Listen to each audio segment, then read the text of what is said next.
Assalamualaikum warahmatullahi wabarakatuh. Selamat malam.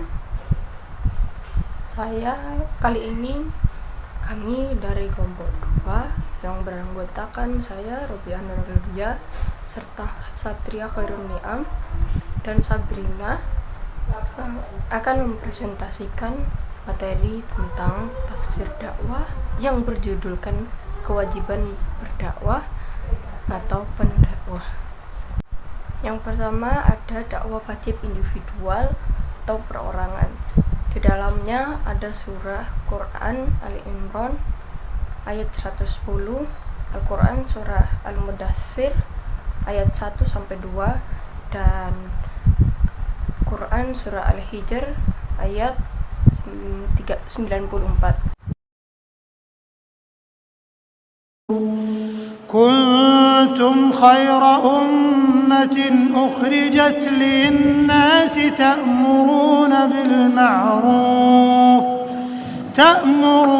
بالمعروف وتنهون عن المنكر وتؤمنون بالله ولو آمن أهل الكتاب لكان خيرا لهم منهم المؤمنون وأكثرهم الفاسقون. صدق الله العظيم. بارك الله. Dalam tafsir Al-Azhar di dalam Al-Quran surah Ali Imran ayat 110 dijelaskan bahwa sebaik-baik umat manusia itu memenuhi 3 syarat yang sudah disebutkan dalam Quran surah Ali Imran ayat 110 tersebut, yaitu dibagi menjadi 3, yaitu amar ma'ruf, nahi mungkar, dan beriman kepada Allah. Bila kita telah melakukan ketiganya, maka kita akan menjadi seorang umat yang terbaik. Dalam tafsir Al-Azhar juga, bila syarat ketiga ayat tersebut hilang, maka kita bukanlah sebaik-baik umat. Nah, bila kita telah beriman kepada Allah, maka muncullah keberanian untuk berbuat amar ma'ruf dan nahi mungkar. Tiada pantangan atau tiada seorang pun yang berani menentang kita, karena kita tidak ada saingannya di mata Allah, karena Allah hanyalah semata. Bila kita sudah menerapkan ketiga syarat yang telah dijelaskan dalam ayat tersebut atau di dalam ayat Quran surah Ali Imran ayat 110, maka kita akan mendapatkan sebuah kebebasan, yaitu kebebasan jiwa, kebebasan kemauan, serta kebebasan memberikan pendapat pemikiran. Selanjutnya di bagian akhir dari Quran surah Ali Imran, di situ dijelaskan bahwa ahlul kitab bila beriman kepada Allah maka itu baik bagi mereka. Itu dicontohkan seperti Salman Al-Farisi. Mereka itu adalah seorang Yahudi yang sukarelawan untuk masuk ke dalam Islam. Gitu. Berikutnya ada tafsir menurut Kemenag RI. Nah, di sini bedanya dengan tafsir Al-Azhar adalah kalau di tafsir Al-Azhar itu kan ada 3. Nah, di tafsir Kementerian Agama sendiri itu dibagi menjadi 2, yaitu amar ma'ruf dan nahi mungkar, dan juga iman yang kokoh. Nah, 2 ini, bila kita mematuhi 2 ini, maka kita termasuk sebaik-baiknya umat, dan masih sama dengan inti dari tafsiran Al-Azhar. Nah, kebiasaan amar ma'ruf nahi mungkar ini sudah ada sejak zaman Muslim di masa Nabi Muhammad SAW dan mendarah daging hingga sekarang. Hal itulah yang menyebabkan yang dulunya umat Islam itu terpecah sekarang menjadi jaya. Disebutkan juga bila ahlul kitab itu beriman kepada Allah, maka mereka itu lebih baik daripada ahlul kitab yang mereka tidak beriman pada Allah. Maksudnya ahlul kitab ini adalah orang yang ahli kitab sebelum adanya Al-Quran gitu. Seperti contohnya Abdullah bin Salam dan kawan-kawannya. Mereka itu percaya pada beberapa kitab namun tidak mengimani pada kitab lain. Dan juga mereka beriman pada nabi-nabi lain seperti Nabi Musa atau Nabi Isa, namun mereka tidak mengimani Nabi Muhammad SAW, dan mereka itulah yang dikatakan sebagai fasik. Selanjutnya ada tafsir An-Nur. Di dalam tafsir An-Nur sendiri menjelaskan bahwa sifat-sifat yang ada di dalam Quran surah Ali Imran ayat 110 tersebut hanya dimiliki oleh generasi pertama umat Islam, yaitu di zamannya Nabi Muhammad dan sahabat-sahabatnya saat turunnya Al-Quran. Nah, di situ setelah itu maksudnya setelah kita melakukan amar ma'ruf dan nahi munkar, kita itu dan juga beriman, kita itu tetap dikatakan sebagai umat yang beriman. Kita itu tetap dikatakan sebagai umat terbaik. Nah, akan tetapi itu hanya berlaku sampai kita tidak melakukan amar ma'ruf nahi munkar lagi. Jadi kalau misalnya kita udah gak melakukan yang namanya amar ma'ruf nahi munkar, maka kita bukanlah sebagai umat yang baik lagi, sebaik-baiknya umat. Dalam ayat ini menurut tafsir An-Nur, kita itu masih bisa tetap dikatakan sebagai sebaik-baiknya umat. Akan tetapi kita harus melaksanakan 3 sifat yang ada di dalam ayat tersebut, yaitu menyerukan yang baik, mencegah yang buruk, serta beriman kepada Allah Subhanahu wa taala.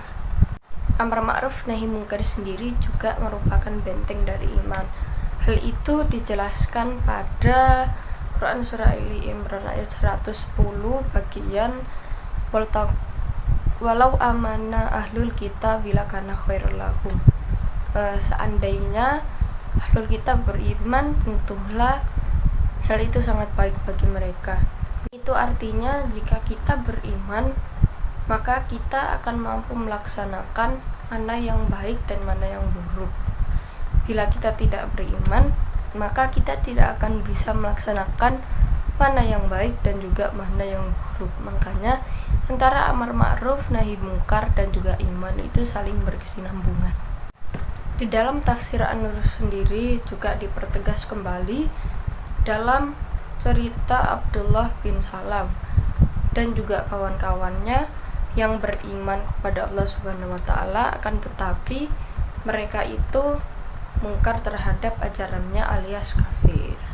Berikutnya ada tafsir Jalalain. Di dalam tafsir Jalalain, kata kuntum sendiri diperuntukkan bagi umat Nabi Muhammad sallallahu alaihi wasallam. Dan kata khairu ummatin ukhrijat linnas itu sampai ukhrijat aja itu adalah diartikan menjadi sebaik-baiknya umat yang dikeluarkan atau dinampakkan. Linnas ta'muruna bil ma'rufi wa tanhauna 'anil munkar wa tu'minuna billah law amana ahlul kitab. Bagi manusia untuk melakukan amal yang baik dan mencegah keburukan, dan juga beriman kepada Allah Subhanahu wa taala. Apabila atau jika mana ahlul kitab itu beriman, lakana khairul lahum minhumul mu'minun. Itu adalah baik bagi mereka di antara yang beriman.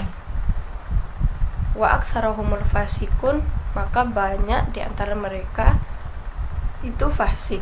Dicontohkan dalam kitab tafsir Jalalain ini adalah cerita Abdullah bin Salam, sama seperti tafsir yang sebelumnya.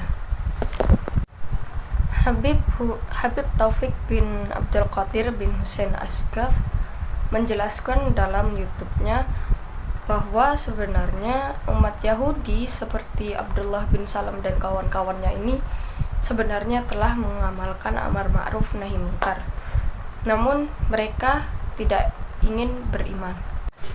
Lalu beliau menyampaikan bahwa orang fasik dan itu lebih berbahaya daripada orang kafir, karena orang fasik itu adalah mereka orang yang paham agama tapi tidak ingin beriman, malah ingin menjerumuskan mereka yang beriman. Selanjutnya adalah Al-Muddathir ayat 1 dan 2. يا أيها المدثر قم فأنذر. Ayat 1, ya ayyuhal muddathir, yang artinya wahai orang yang berselimut. Kata muddathir diambil dari kata idzatharo yang artinya orang yang bergumul. Pada kitab Al-Misbah dijelaskan kita diharuskan memahami kata berselimut sebagai arti yang sebenarnya, bukan sebagai kiasan seperti pakaian kenabian. Menyelimuti atau diselimuti bertujuan untuk menghilangkan rasa takut yang menghampiri Nabi Muhammad SAW, seperti umumnya seorang jika takut ia akan menggigil, dan saat itu selimut akan bermanfaat. Seperti itulah yang terjadi pada Nabi Muhammad SAW pada awal kedatangan malaikat Jibril kepada beliau pada saat menurunkan ayat pertama surat Al-Alaq, Iqra. Beliau dirangkul oleh malaikat sedemikian kuatnya sehingga seperti diceritakan beliau sendiri dalam hadis yang diriwayatkan Al-Bukhari, telah kurasakan puncak kepayahan, atau pada riwayat lain aku mengira bahwa itu adalah kematian. Selanjutnya pada ayat kedua surat Al-Muddathir, artinya bangunlah dan berilah peringatan. Kata anzir yang berasal dari kata nazaro mempunyai banyak arti. Pada Al-Muddathir ayat 2 ini diartikan sebagai kata peringatkanlah. Peringatan di sini bermaksud mengandung unsur-unsur menakut-nakuti. Pada kitab Tafsir Qurtubi dijelaskan bahwa mana kata izhar atau anzir pada ayat Al-Muddathir ayat 2 adalah pemberitahuan kepada penduduk kota Makkah tentang kenabian beliau. Karena pemberitahuan itu dapat digunakan sebagai pengenalan risalah yang dibawa oleh Nabi Muhammad SAW. Dan juga ada yang berpendapat makna ayat di atas adalah dakwah Nabi SAW kepada penduduk kota Makkah untuk bertauhid, karena itu maksud dari diutusnya beliau menjadi rasul. Kemudian yang kedua, pada kitab tafsir Al-Misbah karya Quraish Shihab dijelaskan pada dasarnya perintah di sini belum ditujukan secara khusus kepada siapapun.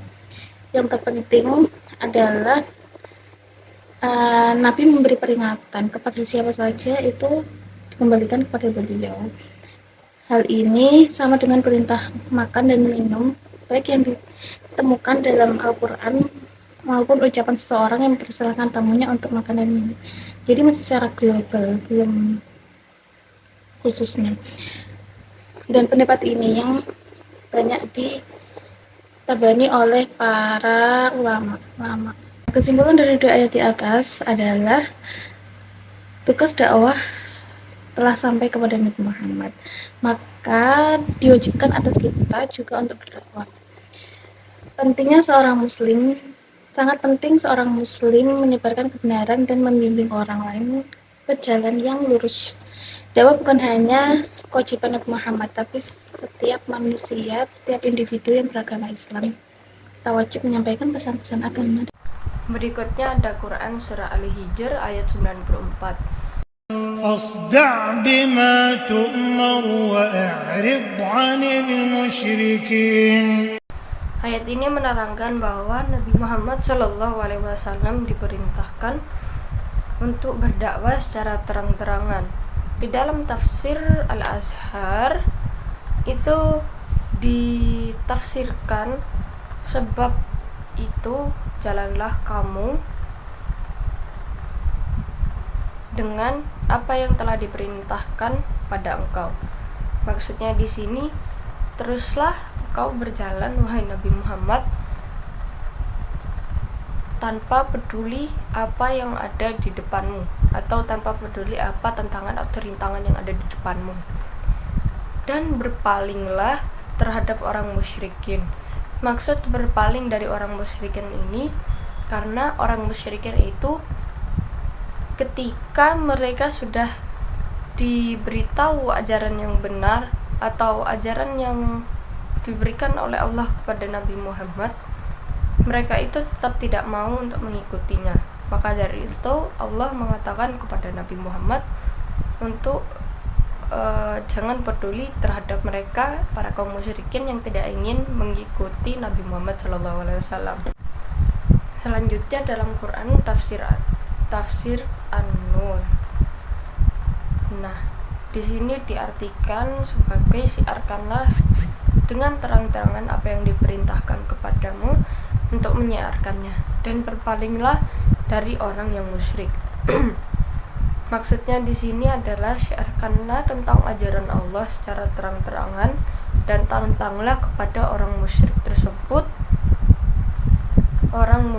tersebut dan jangan takut pada mereka karena Allah melindungi kamu.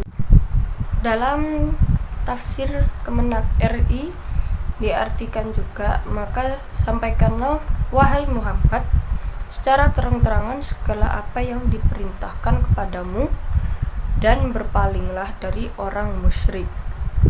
Ayat ini adalah ayat yang memerintahkan Nabi Muhammad SAW untuk menyebarkan Islam secara terang-terangan, tidak lagi secara sembunyi-sembunyi, karena sebelum terang-terangan kan sembunyi-sembunyi, dan menentang orang musyrik dan tidak memperdulikannya tanpa ada rasa takut sama sekali, karena Allah menjaga kita. Yang terakhir ada tafsir Jalalain. Di sini juga diartikan hampir sama seperti tafsir sebelumnya, yaitu maka sampaikanlah olehmu secara terang-terangan hai Muhammad dengan segala apa yang diperintahkan kepadamu untuk melakukannya. Artinya Nabi Muhammad SAW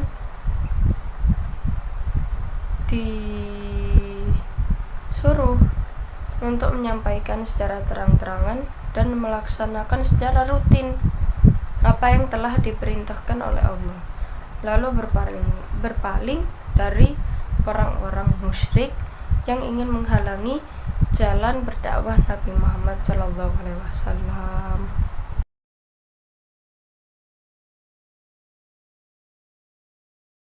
ولتكن منكم أمة يدعون إلى الخير ويأمرون بالمعروف وينهون عن المنكر وأولئك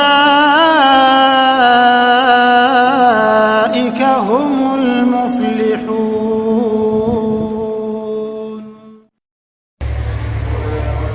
Assalamualaikum warahmatullahi wabarakatuh. Kenalkan, nama saya Satria Khairuniam yang akan mempresentasikan tentang wajib kolektif pendakwah kelembagaan, yang pada dalilnya ada dua dalil. Yang pertama, Quran surat Al-Imran ayat 104. Allah Subhanahu wa taala berfirman yang berbunyi, wal takum minkum ummatun yad'una ilal khairi wa ya'muruna bil ma'rufi wa yanhauna 'anil munkar wa ulaika humul muflihun. Yang artinya, dan hendaklah di antara kamu ada segolongan orang yang menyeru kepada kebajikan, menyuruh berbuat yang ma'ruf dan mencegah dari yang mungkar, dan mereka itulah orang-orang yang beruntung. Quran Surah Ali Imran ayat 104. Kementerian Agama menafsirkan sebagai berikut. Allah memerintahkan orang mukmin agar mengajak manusia kepada kebaikan, menyuruh berbuat ma'ruf dan mencegah perbuatan mungkar. Kalau pada Hasyiah Shawi mengatakan, hendaklah ada di antara kamu satu golongan yang menyeru kepada kebaikan, yaitu amar ma'ruf nahi mungkar. Yang kita bisa ambil kesimpulan bahwa pada suatu golongan atau suatu kelompok itu wajib hukumnya ada satu orang yang menyeru kepada orang-orang lainnya untuk berbuat baik dan melarang kepada keburukan. Apabila satu orang tidak ada satupun orang yang menyeru kepada kebaikan dan melarang yang mungkar, maka orang-orang lainnya akan ikut berdosa. Pada tafsir Al-Azhar terdapat 3 kewajiban yang dihadapi. Yang satu itu mengajak pada 2 kebaikan. Pertama, menyuruh berbuat ma'ruf. Kedua, melarang kemungkaran.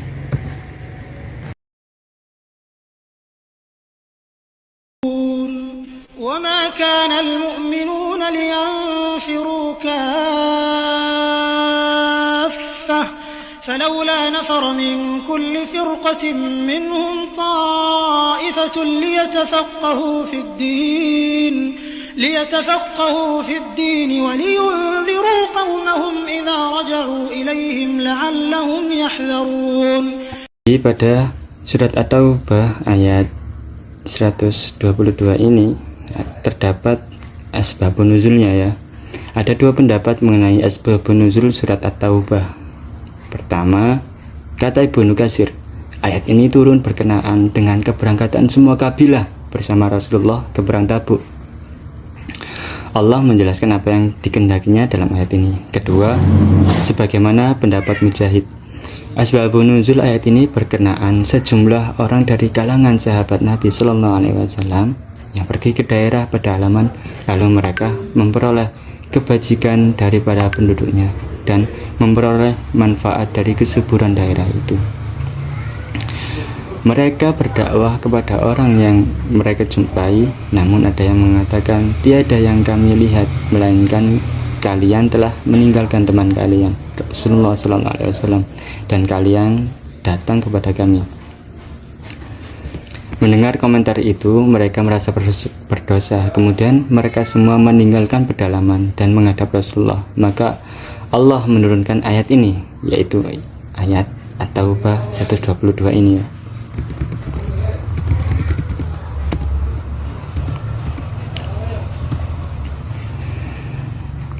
Pada lafaz wa ma kanal mu'minuna liyanfiru kaffah, secara khusus ayat ini terkait dengan syariah, yakni ekspedisi perang yang dikirim Rasulullah SAW. Sebab kita ada perintah agar sebagian tinggal untuk memperdalam agama di masa itu. Maksudnya adalah belajar kepada Rasulullah SAW.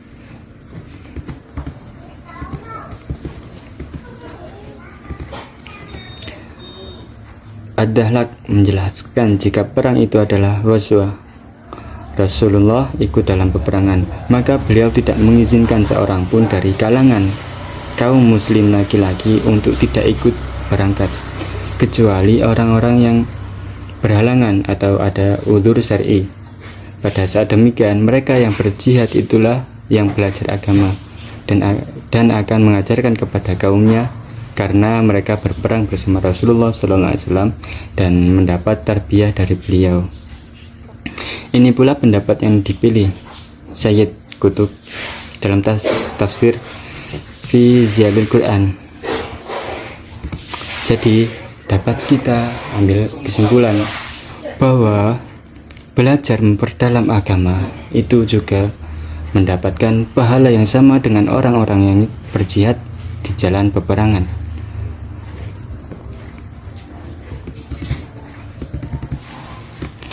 Berlanjut kepada ayat selanjutnya yang berbunyi falaula nafara min kulli firqatin minhum ta'ifatul yatafaqahu fid din.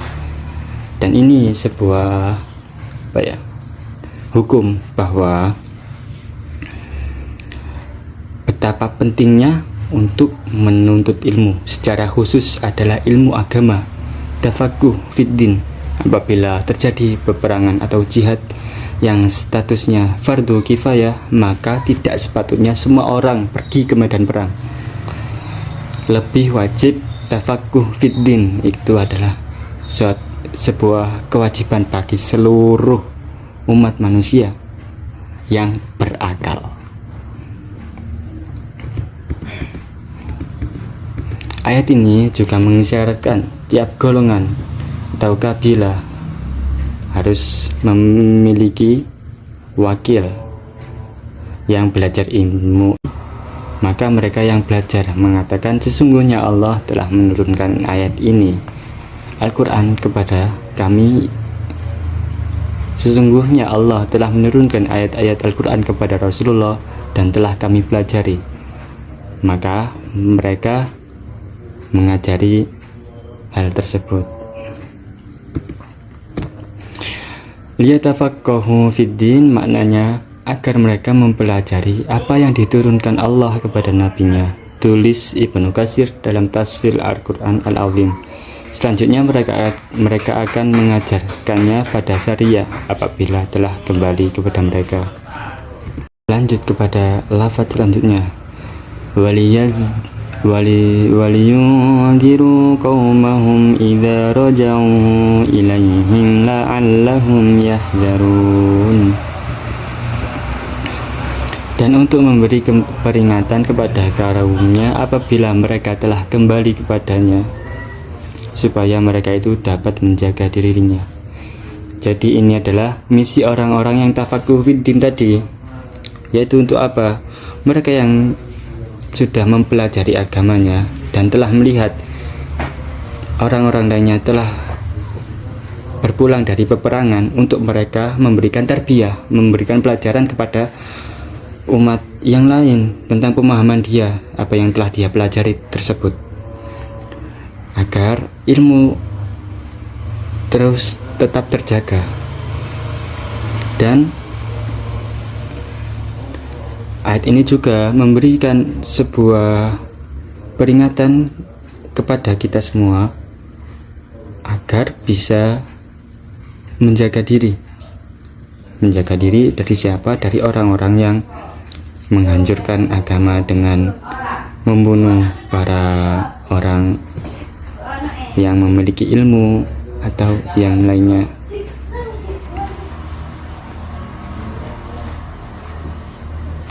Dan ini juga peringatan kepada para sahabat atau para orang yang mengikuti perang apabila telah kembali, agar mereka untuk belajar ya. Ini sebuah peringatan.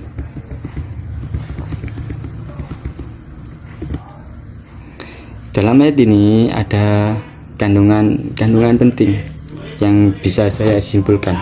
Yang pertama, kandungan pertama, ayat ini menunjukkan pentingnya menuntut ilmu. Yang kedua, harus ada segolongan umat yang menuntut ilmu, tafaqquh fid din, bahkan dalam kondisi perang sekalipun. Mau seperti halnya yang kita lihat di jejaring sosial ya, media sosial ya, yaitu Palestina dengan Israel yang sampai sekarang masih berperang. Jadi di situ hukumnya harus ada satu orang yang menuntut ilmu, bahkan bukan untuk satu orang, bagi semua yang tidak mengikuti perang, untuk tafaqquh fid din. Bagi yang mengikuti perang, maka wajibnya adalah mengikuti perang tersebut.